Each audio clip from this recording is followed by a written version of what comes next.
watching the replay and for giving hearts. I'm looking forward to chatting with you. And please share. Welcome, greatness.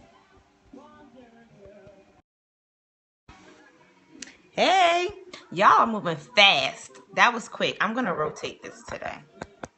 Maybe I'll still be able to catch y'all. Hey, welcome, greatness. Welcome, welcome. Hey now. Hey now. Hey. I'm trying my new little shebang bang, and I don't know if I like it. Sort of. Maybe. Hi. Hey, greatness. Welcome. Good evening, good morning, good afternoon. I believe in global leadership. So somewhere in the world it's morning. Hey, where's my girl? Oh, you like this? Thank you, darling. Thank you. Black, I got this from a black-owned store called Sankofa. It's one of my favorite places to buy earrings, other than like festivals and stuff. But yeah, it's my song. Hey, greatness. Thank you all for sharing. Thank you for inviting followers. Thank you for starting my heart party. I am honoring, there she is. I'm honoring my girl. I have to stay off Queeneration Scopes because I get on Queeneration Scopes and the next thing I know, I got more work for myself to do. So, but I was thinking about doing this. I don't know why you didn't get a notification. That was weird. I don't know what's up with that. You said LOL. I'm so serious. Look, y'all got me writing new books. All kinds of stuff going on. But I love y'all though. So let's see. Hey, greatness. Hi, Camille. Can't get enough of you amazing queens of amazing scopes. Yes. And I'm not going to keep you all long. This is something that actually was on my mind. So when Sharon said something about it, I was like, I want to scope about that. Ignore all the, stuff, except my logo. You like my girl up on the wall? Okay. So for those of you who you are new to my scope, you've never been with me before, my name is I am Sister Mothyna, and I am better known for my work with Heal a Woman to Heal a Nation. I'm the Director of Operations, one of the co-founders, and that is my baby. You love the new website? You looked at my new site? I'm so excited about it. Thank you. I'm so glad. Yeah, I long time been coming, and so I was like, you know what? Stop BSing. Just get it up there. Roll with it, rock with it, make it happen. Think of like, yeah. Look, I'm tired. Y'all see these? Oh my Lord. But we're gonna make it work. Okay, so here's what I'm talking about today. So earlier today, I heard a quote that made me go, And what basically happened was that we were having a conversation about whether or not you're experiencing. So here's my question to you: are you experiencing suffering because it's authentic, because you're really struggling, or have you opened up the space in your life to experience suffering because it's what you're used to? Are you experiencing suffering because it's what you're used to? Now, here's what I mean by that, right? So often we see things coming into our lives that have been, you're like, my God, it's happening again. It's happening again. It's happening again. The question is, why is it happening again? Why is it happening again? You are the common denominator. What have you accepted? What have you brought into your life? And some people always fight me and say, no, it wasn't me. This really did happen to me. That might be true. That might be true. Things are happening that seem like it's kind of out of your control. But the reality becomes there's a level of control you have if it's happening in your life. You can choose to give it power. You can choose to give it energy. You can choose how far it's going to go in your reality. Because here's the thing. Whenever you make up your mind about anything, the universe orchestrates itself. You need to bring your vibration up. Come on. The universe orchestrates itself to give you what you say you want, to give you what you say you need. It may not look the way you want it to look. That's what we got to learn to be specific. But it will come into your life. And sometimes we look for suffering because it's so familiar and we're so used to it. We can say, see, this always happens. Exactly. We're like magnets, right? It conspires to give you what you want. Exactly. It's the law of attraction. And so because we know that, then the question becomes, is your suffering due to your own needs? Are you suffering because you're used to it? Are you suffering because you have self-sabotaged yourself to set yourself up for that life of suffering? Because it's what you're used to. Right and round. Trying to say I'm fat. Is that girl you gaining weight on the low?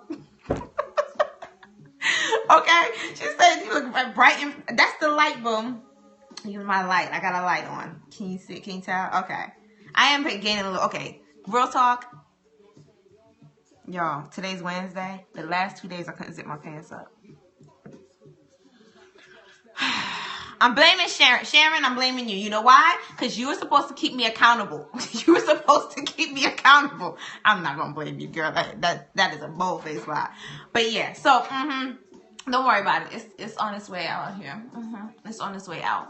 It's on its way out. Just being honest. So I had to get my life right. So I did a call every Wednesday. We do a call in Heal Nation called Unlimited Wednesday. Snap, joint the club, buttery popcorn, y'all. And so this morning I was talking about it, and I was practically in tears this morning because I was sitting on my yoga mat trying to do my stretches and get back into a flow and a routine of my what I call my millionaire morning routine, right? One of the things I've learned over the last year and a half, 2 years that I've been studying, watching, learning from people who are millionaires and really producing a sense of wealth, not just for themselves but their families, is that every millionaire has a morning routine that they stick to. And so I began to ask myself, okay, what's my millionaire morning routine? Tell us about that routine. Okay. This is still on the self-sabotage, y'all. Okay, we still there. So every has a morning routine that sets them up for success. And it looks a little bit different for everybody, but there's some consistencies in everyone I have listened to who's experienced success. There's consistency in their routine. One, they spend time with some form of meditation, prayer, spiritual connection with the higher power. Everybody. Whatever they choose to call it. Some people say they meditate. Some people say they just pray. Some people say they can find quiet space. So whatever that is, they always have that. Second, they always have some form of physical activity. Some way, shape, or form. They go for a walk. They exercise. There's something that gets their body up and moving, right? They have a routine in terms of when they go into work, right? When they check their emails, when they start responding to emails and communications.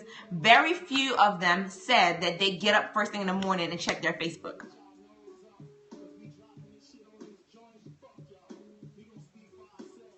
Right?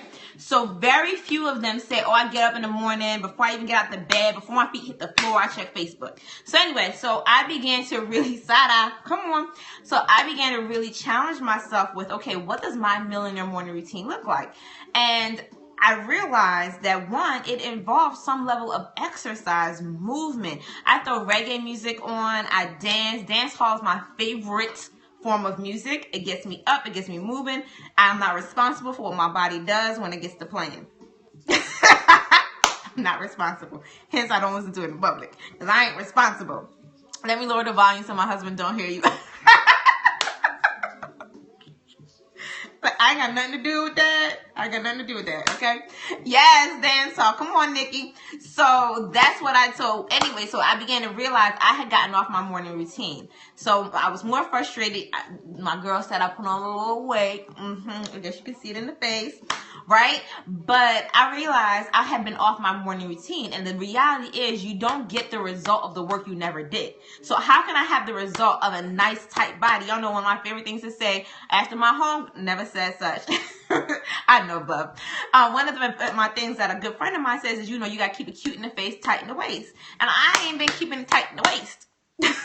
That is a problem for me, okay? I had to do that for me first, and because I kind of like for my husband to look at me like, hey, baby, where you going? Okay? That's just Mothyna. Y'all do you. Mothyna likes that look, okay? So I began realizing that I had gotten off my morning routine, and I needed to do some work to get back on that. And that once I do that, everything else will come into alignment. So that was what my self-sabotage looked like, right? I said I want one thing, but I hadn't been doing the work to get that thing because I've allowed myself to be frustrated, to make up other excuses, and not be connected to the power of what I know works. So one of the things we realize is that if you have suffering in your life, the question is you have to ask yourself is, have I attracted it? Is it what's familiar to me and that's what I'm holding on to? And what else have I created in my life that attracts it and confirms for me that that's how it's supposed to be?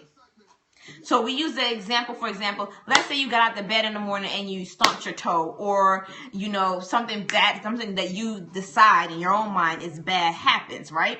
When that happens and then you go, oh my gosh, this is what the rest of the day going to be looking like. It's one of those days. And after you suffer for a little while, the God of all grace who has called you to his eternal. That's what? So that's what ends up happening, right? So you begin to say, oh, I'm having one of those days. And what happens? You have one of those days, whatever that is of your choosing. So the question becomes, what am I doing to make sure the day that I have is a day of my choosing, and I'm choosing to have a powerful day. I'm choosing to have an amazing day. And then what happens? Your day becomes your month. Your month becomes your year, right? So you push forward, and thus you're having an amazing life, but you absolutely have to choose. You have to call on the power that exists within you to align with the divine so that you can have the life of your choosing. Where's your clapper? Hold on. If you're new to my scopes, if you're new to working with me, I got really on the hell out this day. Come on. So y'all know we live by a clapper. All right. So we always look for where we can celebrate life, where we can celebrate new opportunities, right? And so that's where the clapper comes into existence. So my question is, if you rated yourself on a scale of authenticity, and I talk about this in the product that we have called authentic self-love, right? So we talk about this even deeper, where we talk about if you rated yourself on a scale from 1 to 10, with 10 being, yes, I'm living an amazing, authentic, powerful life of my choosing, and 1 being, I have work to do in every area of my life that I care about. Where are you? Where are you on that scale? And if you were to challenge yourself with a few new realities, with a few new questions about where you are in your life, what would happen to you? Right? She said 20. Come on. What would happen to your life? And then think about it in every area, because when one area is out of balance, other areas fall out of tune. So when my fitness and health was out of balance, other areas in my life began to fall out of tune, right? First timer, whoa, morning routine is needed. Oh, welcome, welcome. So glad you're with me. Balance 5, 6. Okay, come on. So you're asking yourself, how can I get to a 10? How can I get to a 9? Not because everything is to be perfect, but you want your life to be in harmony. Mothyna, you're right on time tonight. I'm so glad this is resonating with you. You want your life to be in some kind of harmony. So you want to ask certain questions about where you can be in harmony. Yes, we have to be in sync, in harmony. Where can I become? How can I become and create a life where I'm in harmony? How can I become more of who I've been, who I've meant to be? There's nothing you could do about who you've been, right? There's nothing you could do even about who you are as much as you can do about something about who you are being, right? Who you are becoming. Does that make sense? Like the things that have happened in your past, they've happened. There's nothing you can do about it. The things that happened to you even yesterday, your past, nothing you can do about it. What's happening to you in the moment, you can choose to change, because you can change the directory of where you're becoming. This morning on the Wednesday call, I mentioned, how do you do anything? It's how you do everything. Yes. This morning, on the Wednesday call we had this morning, one of the things I talked about is that we sometimes see we're on our path, right? We're on our journey. We're making moves and we're traveling this road of life. And sometimes we come up to a yield and we treat it as a stop sign. Like, wait, what? Yield just means slow down a little bit. And you know when you need to slow down, because it shows up as sickness, okay? It shows up as frustration. It shows up in other ways. So that's when you know that's a yield. That doesn't mean you quit. That doesn't mean you stop. That doesn't mean you lay down in a road and you don't keep going any further. Come on, Nikki, I see you. Yes, Lisa, I see you. So what happens is then sometimes we even treat a stop sign like a dead end. It's not a dead end. You have a choice. You can keep going, right? So the question becomes, where am I? And am I looking at the signs on the path of my journey for what they really are? Don't treat a yield as a stop sign. Don't treat a stop sign as a dead end. And guess what? Even when you get to what looks like a dead end, you can always turn around and reverse. If you don't have enough room to make a K-turn, put that sucker in reverse and back straight out until you get a chance to move to where you want to be. All right? So that's what we're talking about in terms of, are you choosing self-sabotage? Are you choosing suffering? Tokyo Drift. I love it. Tokyo Drift. Yes. Nikki says powerful words. Keep it moving. Come on. So that's what I'm challenging you all with tonight. That's what was on my heart. That's what was resonating with me, was to really think about, is this self-sabotage? Am I suffering? And then am I bringing things into my life to confirm the suffering that I'm experiencing because it's what I'm used to? Is it what I'm used to, right? Is it something that's happening in my life because I'm so familiar with it? I seek opportunities, I seek experiences that confirm for me that yes, I'm supposed to be suffering. You're great. You're teaching. I appreciate you, greatness. I'm just sharing with you some of the things that have been going through my mind as I work with myself, as I work with my clients, right? As I work with my team to build a new life. And what I mean by a new life, it doesn't mean that I have to throw out everything. It means that I've learned how to sift, take what's valuable, take what's working, and amplify that in my life. Right? And that's what I'm, hey, greatness. Hey, Edie. That's what I'm encouraging you to look at, to look for, to really push with, right? That I'm challenging whether or not I have what I want in my life and what I choose. So here's my recommendation for you, right? So I'm going to give you a recommendation.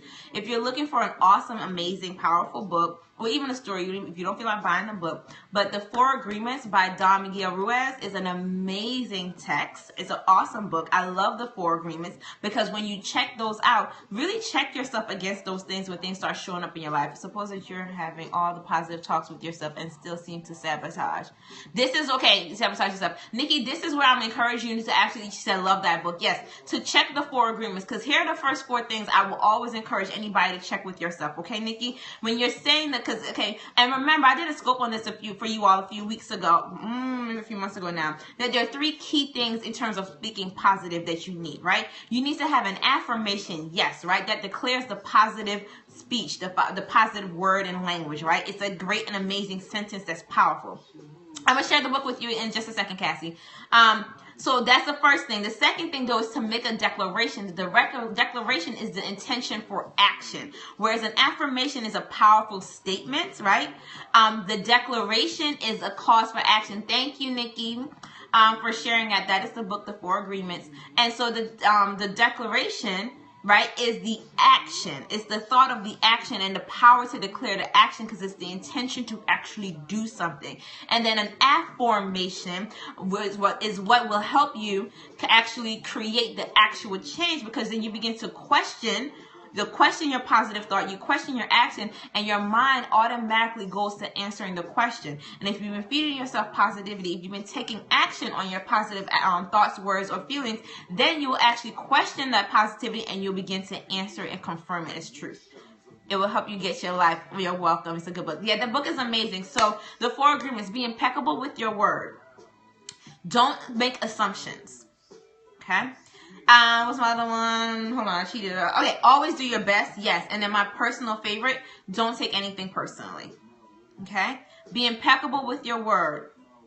Don't make assumptions. Always do your best. All right? And don't take anything personally. So I always check those four key things, because here's the thing about the agreements that I absolutely love. If you are finding things like self-sabotage, you feel like you're sabotaging, you're suffering, check those 4 things, because it helps you check yourself, check your relationship with other people, check how you're accepting comments from other people. I love those. I love them. Check how you're accepting comments from other people, and then checking what you can actually do about whatever it is that's happening.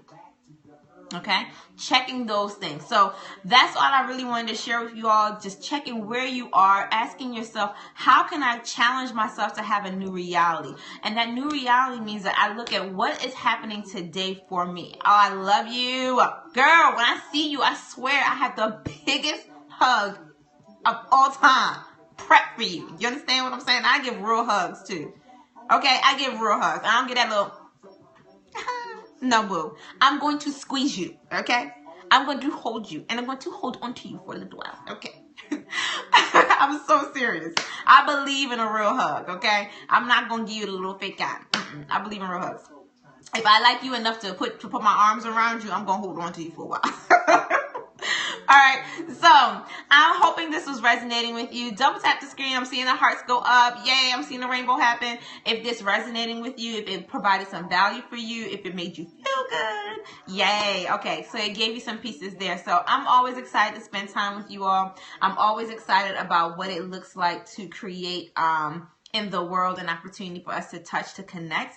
One of my friends said this, it's always resonated with me, and it goes right along with those of you who are over here from from Queeneration.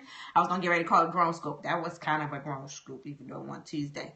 It sure did. Such a pleasure. Thank you so much for being with me. I typically scope about motivation, but I also do some scopes on just about my background and the things I've learned how to do over several years. Love your Sankofa in the background. Oh, thank you. I love Sankofa. It's one of the guiding principles of my life. I absolutely love it.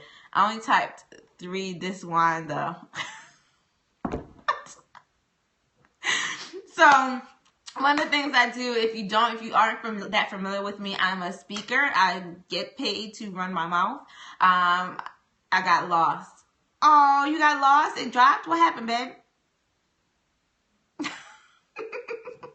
So that's one of the things I do. I'm also an author. I actually just did my book signing, book signing last week. Exactly. Go back and I should get what you forgot. Yes, that Sankofa, honey, it changed my life when I learned that principle. Changed my whole life. And then it also gives me an opportunity to do more. Yes, about that author life, but about that author life. So that's actually technically my third, but really I just count it as my second book. And then I have a third one coming out in 2016. Blame it on the okay. All right, so we'll move on. So that's it. If you want to stay connected with me, want to connect with me, go visit my new website, my connection drop, book name and author, please. Oh, Lisa, the book was The 4 Agreements, and the author is Don Miguel Ruiz. The 4 Agreements, by Don Miguel Ruiz. One of my favorites. I'm going to have to probably do another library scope. I haven't done a library scope in a long time. So I'm going to do a scope where I take y'all through my library, my home library, and some of the stuff I have. Like, I have a bookcase in here. We have books all over the place. Yes. Oh, my website is Mothyna.com. Mothyna.com. It's my name. .com. Oh, yeah. But you can also visit me at hwhn.org. hwhn.org. Drop in Queeneration so the queens can show up. Oh, I will. I'm going to drop in the Queeneration. Matter of fact, I'm going to log onto Facebook and do it right now because I'm going to forget. I promise you. And I don't want to forget. So I'm actually going to pull it up and do it right now. Okay. I'm going to pull it up right now. I'm doing it right now. So that will give you a little bit more information about me, some of my projects I have going on, some of my upcoming live events. I always tell people, if you think I'm extra on social media or on the phone or any of those things, you are going to be amazed when you actually see me live. Your earring game stay on point. Thank you, boo. See, I don't do a whorish lip, so I got to have a little something. I gotta have a little something. I'm an earring fanatic. I love earrings. And I always have my favorites that I wear all the time, so I need to show the rest of the earrings that I have. But, you get caught up in your favorite. It's like clothes. You look around, you're like, why am I always wearing the same thing? I don't understand. So, that's that. Wanted to make sure that was there. Alright, so I'm going to let y'all go, okay? I tend not to do long scopes. I really try not to. Most of my scopes are like 30 minutes or less.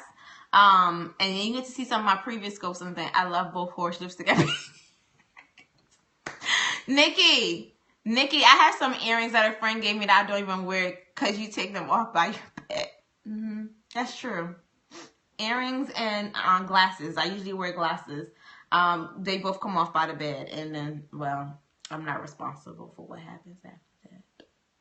It just is. You know what I'm saying? You got me? Y'all feel me? Y'all with me on this one? Okay, I can't do 3 things at once. I'm not that talented. I'm doing too much.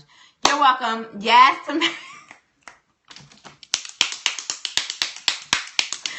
yes, to married life. Yes. So speaking of married life, I'm out.